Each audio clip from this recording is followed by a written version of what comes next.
What if I told you that the thing you're chasing, the bigger paycheck, the dream house, the perfect retirement, isn't actually what you're looking for?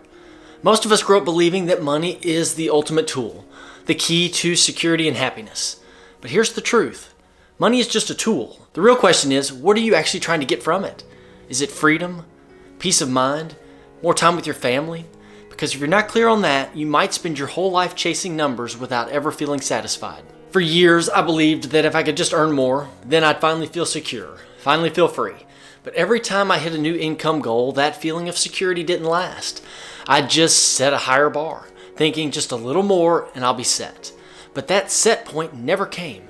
And if you ever felt like no matter how much money you earn, it's never quite enough, stick around. Because once I figured this out, my entire perspective on money changed. I've spent over 20 years in real estate, 16 years in retail, and countless hours studying personal finance. I've made mistakes, learned some hard lessons, and seen firsthand what truly matters when it comes to money. And today I want to share what I wish I had known sooner, because once you understand this, it can change everything. Hi, I'm Greg Hardy, and welcome back to the channel, and I appreciate you being here. On this channel, we talk about all things personal finance, investing, and building a financially secure future. So if you're passionate about taking control of your finances and learning something new every week, subscribing is the best way to stay connected.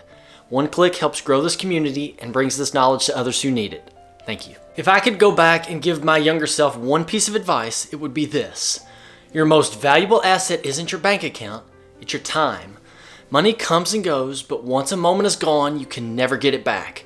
And yet most people spend their lives trading their time for money, believing that if they just work a little harder, save a little more, climb a little bit higher on that mountain, then finally they'll be able to enjoy life. But here's the trap.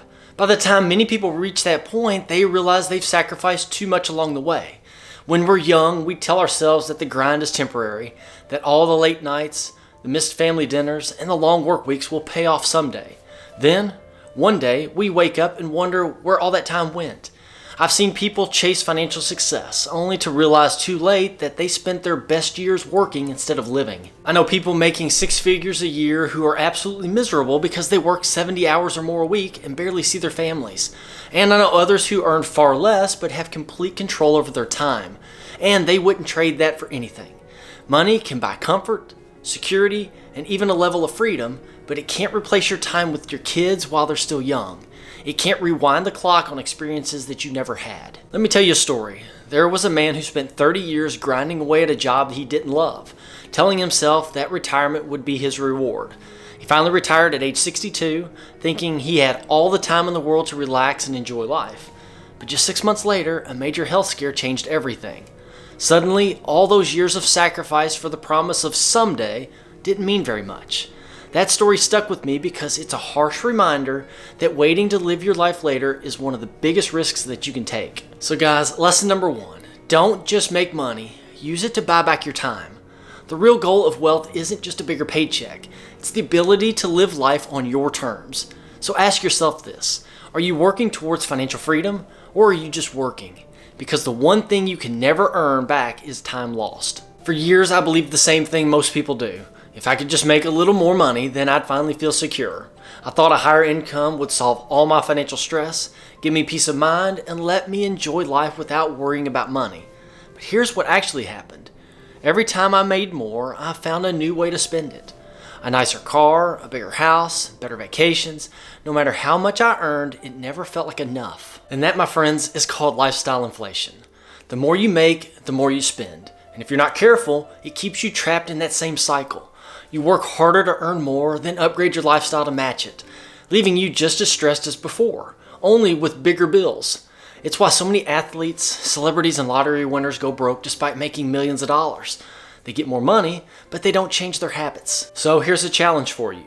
Imagine your salary doubled overnight. Be honest, would you actually save and invest most of it? Or would you upgrade your house, your car, and your vacations?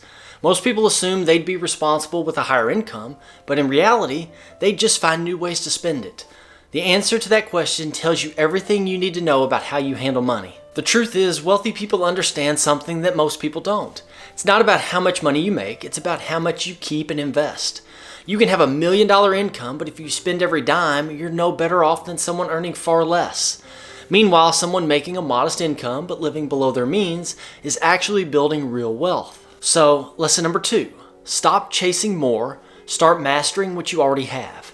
Financial freedom doesn't come from endless pay raises. It comes from learning how to control your spending, invest wisely, and make more of your money work for you. The real key to financial freedom isn't a high-paying job, it's ownership. Most people spend their entire lives chasing bigger paychecks, thinking that more income will solve all their financial problems. But here's the truth. A high salary can give you comfort, but it doesn't give you control.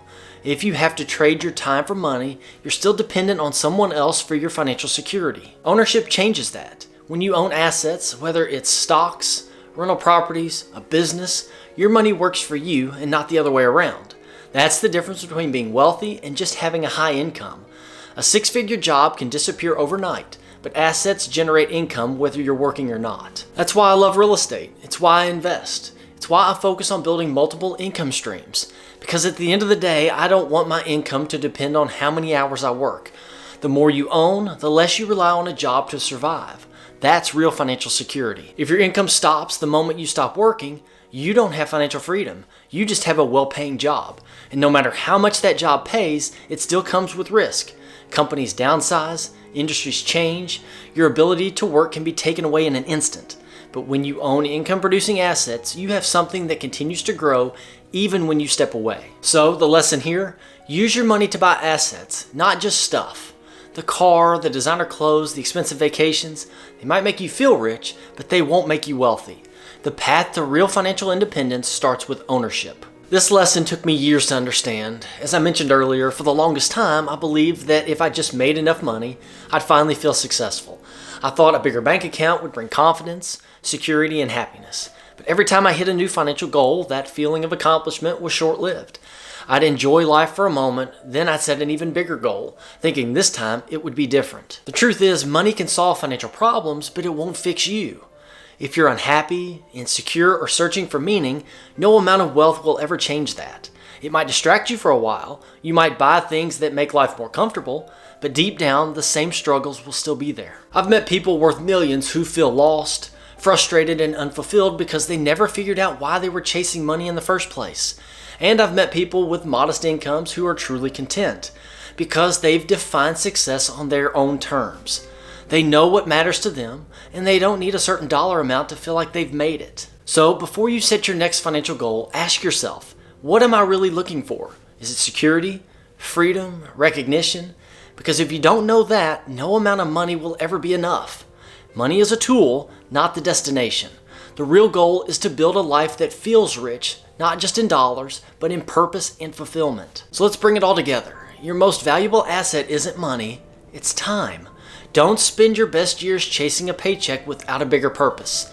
More money won't fix bad financial habits, so before you focus on earning more, focus on managing what you already have. True financial freedom doesn't come from a high salary, it comes from ownership. Invest in assets that work for you, not just a bigger paycheck that keeps you on a financial treadmill.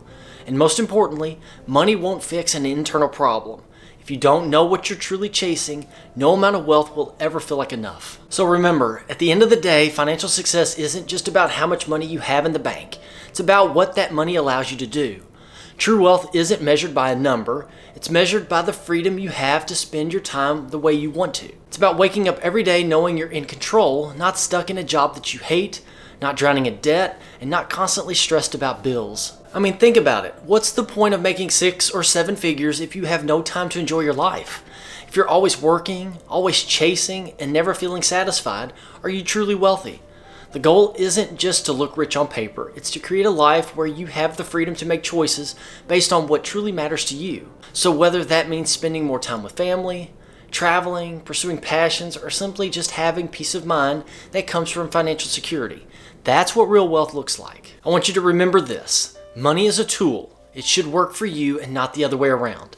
When you focus on building a life that aligns with what your values are, instead of just accumulating dollars, you're going to find that financial success isn't just about making more, it's about living more. Guys, I really appreciate you being here. Until the next time, take care of yourself, take care of your money, but most importantly, take care of your time. If you found this video eye-opening, don't keep it to yourself. Share it with someone who you think needs to hear it. And if you want more practical, no nonsense advice on building wealth and securing your financial future, check out this video here. And also, please make sure to subscribe. Thank you for watching. I'll see you in the next one.